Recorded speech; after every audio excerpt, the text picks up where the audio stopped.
I grew up to study the brain because I have a brother who has been diagnosed with the brain disorder schizophrenia. And as a sister, and later as a scientist, I wanted to understand, why is it that I can take my dreams, I can connect them to my reality, and I can make my dreams come true? What is it about my brother's brain and his schizophrenia that he cannot connect his dreams to a common and shared reality, so they instead become delusion? So I dedicated my career to research into the severe mental illnesses, and I moved from my home state of Indiana to Boston, where I was working in the lab of Dr. Francine Bennis in the Harvard Department of Psychiatry. And in the lab, we were asking the question, what are the biological differences between the brains of individuals who would be diagnosed as normal control, as compared with the brains of individuals diagnosed with schizophrenia, schizoaffective, or bipolar disorder? So we were essentially mapping the microcircuitry of the brain, which cells are communicating with which cells, with which chemicals, and then in what quantities of those chemicals. So there was a lot of meaning in my life because I was performing this type of research during the day. But then in the evenings and on the weekends, I traveled as an advocate for NAMI, the National Alliance on Mental Illness. But on the morning of December 10, 1996, I woke up to discover that I had a brain disorder of my own. A blood vessel exploded in the left half of my brain. And in the course of 4 hours, I watched my brain completely deteriorate in its ability to process all information. On the morning of the hemorrhage, I could not walk, talk, read, write, or recall any of my life. I essentially became an infant in a woman's body. If you've ever seen a human brain, it's obvious that the two hemispheres are completely separate from one another. And I have brought for you a real human brain.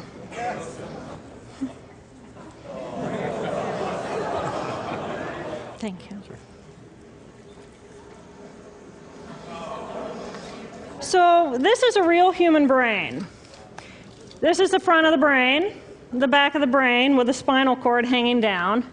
And this is how it would be positioned inside of my head. And when you look at the brain, it's obvious that the two cerebral cortices are completely separate from one another. For those of you who understand computers, our right hemisphere functions like a parallel processor, while our left hemisphere functions like a serial processor. The two hemispheres do communicate with one another through the corpus callosum, which is made up of some 300 million axonal fibers. But other than that, the two hemispheres are completely separate. Because they process information differently, each of our hemispheres think about different things, they care about different things, and dare I say, they have very different personalities. Excuse me. Thank you. It's been a joy. Our right human hemisphere is all about this present moment. It's all about right here, right now. Our right hemisphere, it thinks in pictures, and it learns kinesthetically through the movement of our bodies.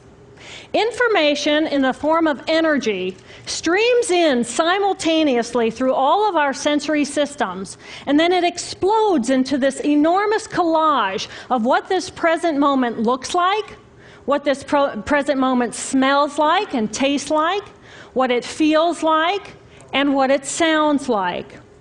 I am an energy being connected to the energy all around me through the consciousness of my right hemisphere. We are energy beings connected to one another through the consciousness of our right hemispheres as one human family.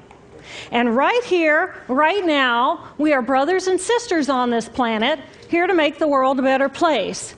And in this moment, we are perfect, we are whole, and we are beautiful. My left hemisphere, our left hemisphere, is a very different place. Our left hemisphere thinks linearly and methodically. Our left hemisphere is all about the past, and it's all about the future. Our left hemisphere is designed to take that enormous collage of the present moment and start picking out details, and more details about those details. It then categorizes and organizes all that information, associates it with everything in the past we've ever learned, and projects into the future all of our possibilities. And our left hemisphere thinks in language. It's that ongoing brain chatter that connects me and my internal world to my external world. It's that little voice that says to me, hey, you got to remember to pick up bananas on your way home. I need them in the morning. It's that calculating intelligence that reminds me when I have to do my laundry. But perhaps most important, it's that little voice that says to me, I am. I am. And as soon as my left hemisphere says to me, I am, I become separate. I become a single, solid individual, separate from the energy flow around me and separate from you. And this is the portion of my brain that I lost on the morning of my stroke. On the morning of the stroke, I woke up to a pounding pain behind my left eye. And it was the kind of pain, caustic pain, that you get when you bite into ice cream. And it just gripped me, and then it released me. And then it just gripped me, and then it released me. And it was very unusual for me to ever experience any kind of pain, so I thought, okay, I'll just start my normal routine. So I got up and I jumped onto my cardio glider, which is a full body, full exercise machine. And I'm jamming away on this thing, and I'm realizing that my hands look like primitive claws grasping onto the bar. And I thought, that's very peculiar. And I looked down at my body, and I thought, whoa, I'm a weird-looking thing. And it was as though my consciousness had shifted away from my normal perception of reality, where I'm the person on the machine having the experience, to some esoteric space where I'm witnessing myself having this experience. And it was all very peculiar, and my headache was just getting worse, so I get off the machine, and I'm walking across my living room floor, and I realize that everything inside of my body has slowed way down.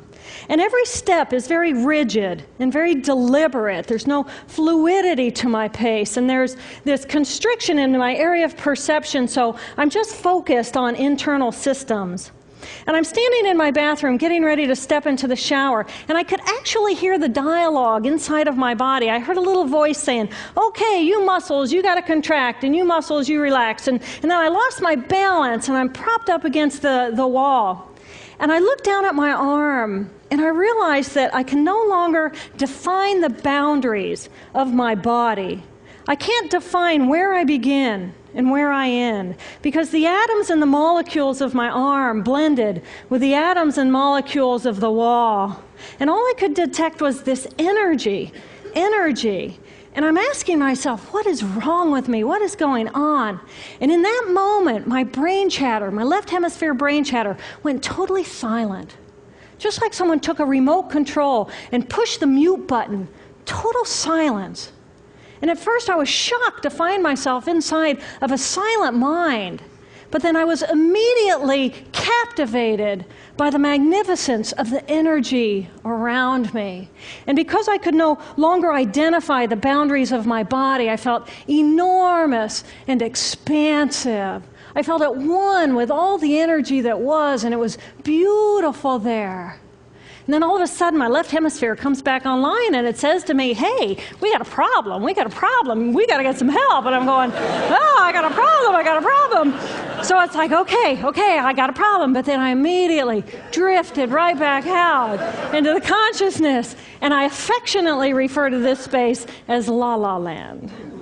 But it was beautiful there. Imagine what it would be like to be totally disconnected from your brain chatter that connects you to the external world. So here I am in this space, and my job and any stress related to my job, it was gone. And I felt lighter in my body. And imagine all of the relationships in the external world and any stressors related to any of those, they were gone. And I felt this sense of peacefulness. And imagine what it would feel like to lose 37 years of emotional baggage.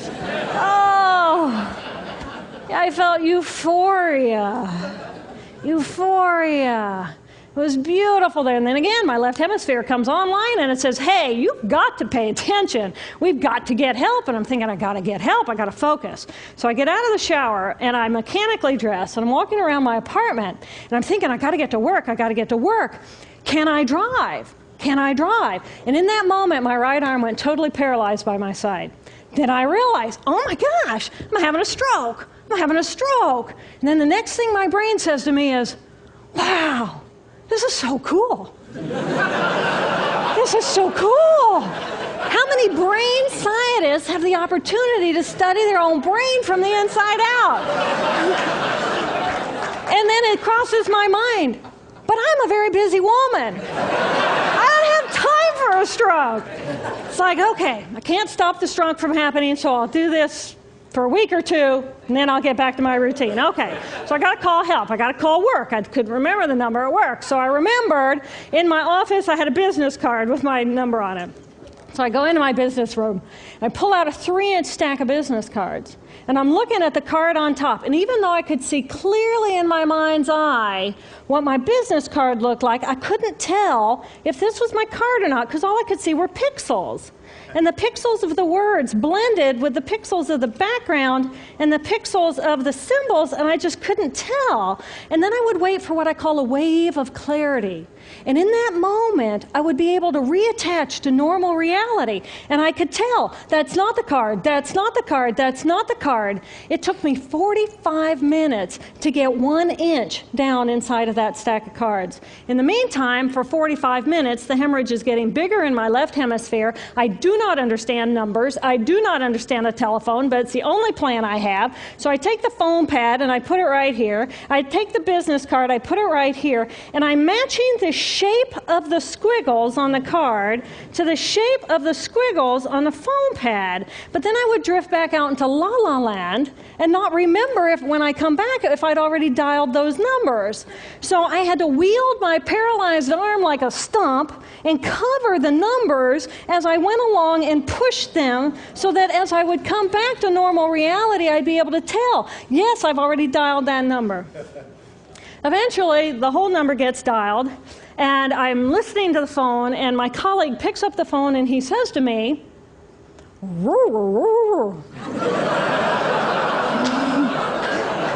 I think to myself, oh my gosh, he sounds like a golden retriever. And so I say to him, clear in my mind, I say to him, this is Jill, I need help. And what comes out of my voice is, and I think, oh my gosh, I sound like a golden retriever. So I didn't know that I couldn't speak or understand language until I tried. So he recognizes that I need help, and he gets me help. And a little while later, I'm riding in an ambulance from one hospital across Boston to Mass General Hospital. And I curl up into a little fetal ball. And just like a balloon with the last bit of air just right out of the balloon, I just felt my energy lift and I felt my spirit surrender. And in that moment, I knew that I was no longer the choreographer of my life. And either the doctors rescue my body and give me a second chance at life, or this was perhaps my moment of transition. When I woke later that afternoon, I was shocked to discover that I was still alive. When I felt my spirit surrender, I said goodbye to my life, and my mind was now suspended between two very opposite planes of reality. Stimulation coming in through my sensory systems felt like pure pain.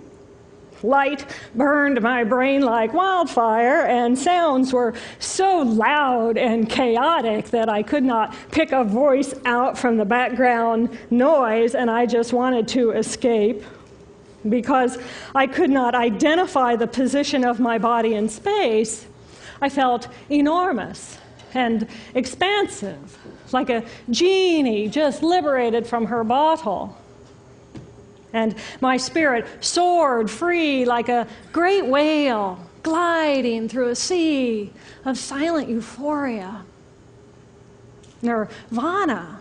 I found nirvana. And I remember thinking there's no way I would ever be able to squeeze the enormousness of myself back inside this tiny little body. But then I realized, but I'm still alive. I'm still alive, and I have found nirvana. And if I have found nirvana and I'm still alive, then everyone who is alive can find nirvana. And I pictured a world filled with beautiful, peaceful, compassionate, loving people who knew that they could come to this space at any time and that they could purposely choose to step to the right of their left hemispheres and find this peace.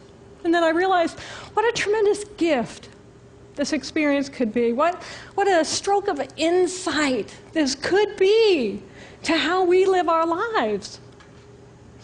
And it motivated me to recover.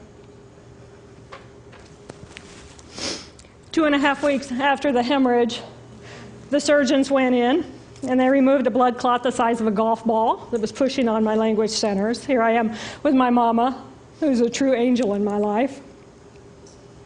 It took me 8 years to completely recover. So, who are we? We are the life force power of the universe with manual dexterity and 2 cognitive minds. And we have the power to choose moment by moment who and how we want to be in the world. Right here, right now, I can step into the consciousness of my right hemisphere where we are. I am the life force power of the universe. I am the life force power of the 50 trillion beautiful molecular geniuses that make up my form, at one with all that is. Or I can choose to step into the consciousness of my left hemisphere, where I become a single individual, a solid, separate from the flow, separate from you. I am Dr. Jill Bolte Taylor, intellectual, neuroanatomist. These are the we inside of me. Which would you choose? Which do you choose? And when? I believe that the more time we spend choosing to run the deep inner peace circuitry of our right hemispheres, the more peace we will project into the world, and the more peaceful our planet will be. And I thought that was an idea worth spreading. Thank you.